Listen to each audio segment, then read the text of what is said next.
ଆମର ଭିନ୍ନ ସାମର୍ଥ୍ୟ ଶିବିର କରାଯାଇଛି। ଆମ ଦିବ୍ୟାଙ୍ଗ ମଉସା ମାଉସୀ ଭାଇ ଭଉଣୀ ଯେତେ ବି ଦିବ୍ୟାଙ୍ଗମାନେ ଅଛନ୍ତି, ଯେଉଁମାନେ ପଛଥରରେ ଡିସିସନ୍ କରିଥିଲେ, ଯେଉଁମାନଙ୍କୁ କିଛି ମିଳିନି, ତାଙ୍କର ଲାଗିନଥିଲି ବହୁତ ତାଙ୍କମାନଙ୍କ ପାଇଁ, ଆପଣମାନଙ୍କ ପାଇଁ।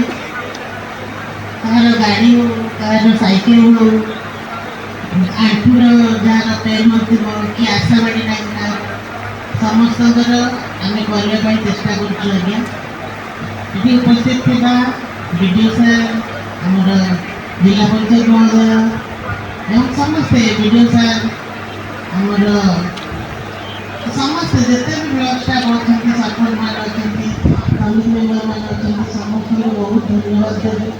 ବହୁତ ଆଶା ଆଉ ଆକାଂକ୍ଷାର ସହିତ ଆପଣମାନେ ଆମମାନଙ୍କୁ ଯେତେବେଳେ ଭୋଟ୍ ଦେଇଥିଲେ, ବାଛିଥିଲେ ଯେ କିଏ ଆମର ଆଶା ରଖିବେ କି ପୂରଣ କରିବେ କି ଆମକୁ ସାହାଯ୍ୟ କରିବେ, ଆଜ୍ଞା ଆପଣମାନଙ୍କୁ ଆମେ କେତେ ସାହାଯ୍ୟ କରିପାରିଛୁ, ଆପଣମାନଙ୍କର ସ୍ନେହ ଭଲ ପାଇବା ଆମେ ଆପଣମାନଙ୍କୁ କେତେ ଫେରେଇଛୁ, ସେଇ ସ୍ନେହ ଭଲ ପାଇବା ସେଟା ଆପଣମାନେ ଆଜ୍ଞା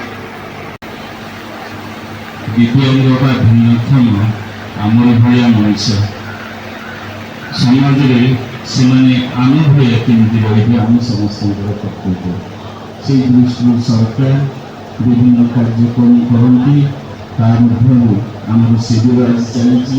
ତତ୍ସହିତ ଦିବ୍ୟାଙ୍ଗ ଭାଇ ଭଉଣୀମାନଙ୍କୁ ଆପ୍ଲାଏନ୍ସେସ୍ 42ଟା ଦିଆଯିବ, ଯେଉଁଟାର କଷ୍ଟ ହେଉଛି 7,16,461 ଟଙ୍କା।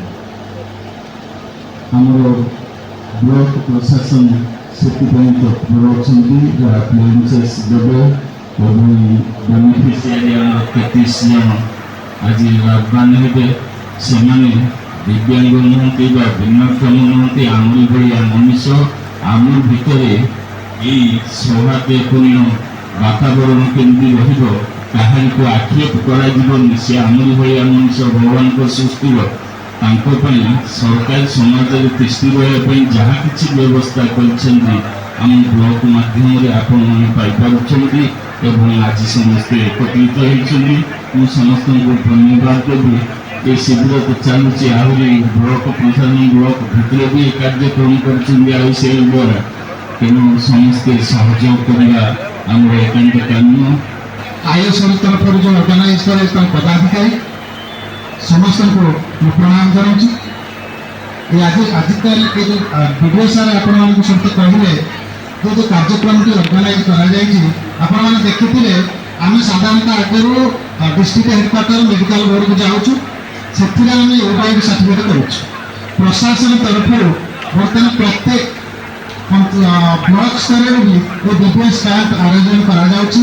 ପ୍ରଶାସନ କହିବା ଅର୍ଥ ଯେ ଆପଣମାନେ ଜିଲ୍ଲାକୁ ଯିବାକୁ ପଡ଼ିବ ନାହିଁ, ଆପଣଙ୍କ ପାଖକୁ ପ୍ରଶାସନ ଆସିବ ଏବଂ OYB ସାର୍ଟିଫିକେଟ୍ ଜନ୍ମତ ହେବ। ତେଣୁ ISL ଯେଉଁ ଆଜି ଯେଉଁ କାର୍ଯ୍ୟକ୍ରମ ଆୟୋଜନ କରୁଛି, ଏହାର ଉଦ୍ଦେଶ୍ୟ ହେଉଛି ଆମେ ଯେଉଁ ଅକ୍ଷମମାନେ ରହିଲେ, ଭାଇ ଭଉଣୀମାନେ ରହିଲେ, ସେମାନେ କେମିତି ଯେଉଁ ଭିନ୍ନକ୍ଷମ ଭାଇ ଭଉଣୀମାନେ ରହିଲେ ସେମାନେ କେମିତି ସକ୍ଷମ ହେବେ, ସରକାରଙ୍କ ତରଫରୁ ତଥା ISL ତରଫରୁ ସବୁ ପ୍ରକାର କାର୍ଯ୍ୟକ୍ରମ ବର୍ତ୍ତମାନ ହାତକୁ ନିଆଯାଇଛି। ମୁଁ କହିବାର ଉଦ୍ଦେଶ୍ୟ ହେଉଛି ଯେ ଆପଣମାନେ ଦେଖିବେ ଆମ ଡିପାର୍ଟମେଣ୍ଟ ହେଉଛି ଭିନ୍ନକ୍ଷମ ସଶକ୍ତିକରଣ ଡିପାର୍ଟମେଣ୍ଟ। ଆଗରୁ ଆମେ ଥିଲୁ WC ଡିପାର୍ଟମେଣ୍ଟ, ତାପରେ ଆମେ ଆସିଲୁ ଭିନ୍ନକ୍ଷମ ସଶକ୍ତିକରଣ। ଭିନ୍ନକ୍ଷମମାନଙ୍କୁ ଆର୍ଥିକ ସାମାଜିକ ସ୍ତରରେ କେମିତି ସଶକ୍ତିକରଣ କରାଯିବ, ସବୁ ସ୍ତରରେ ପ୍ରୟାସ ଜାରି ରହିଛି। ତେଣୁ ମୁଁ ଆଉ ଅଧିକ କିଛି ସମୟ ନେଉନି। ମୁଁ ଆମ ମଞ୍ଚ ଅତିଥି ମୁଖ୍ୟ ଅତିଥି